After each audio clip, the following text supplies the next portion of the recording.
வணக்கம். நீங்க பார்த்துட்ருக்கிறது மணக்குள விநாயகர், பாண்டிச்சேரி. வாழ்க்கையில் ஒரு தடவையாவது இந்த கோயிலுக்கு போயிட்டு வாங்க.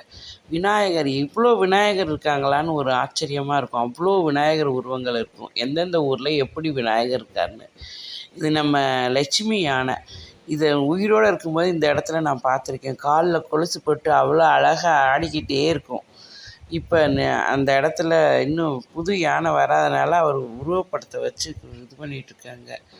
இது கோயிலோட முகப்பு தோற்றம். விநாயகர் தங்கத்தேரில் தங்க கவசம் போட்டு கோயிலுக்குள்ளேயே தங்க ரதம் இழுப்பாங்க. அந்த காட்சியை தான் நீங்கள் பார்த்துட்ருக்கீங்க. அவ்வளோ அருமையாக இருக்கும். விநாயகருக்குன்னு ஒரு தனி கோயில். அதில் தங்கத்தேர் வெள்ளித்தேர் இருக்குது. தங்கத்தேர் இழுத்துட்டு வர்றாங்க.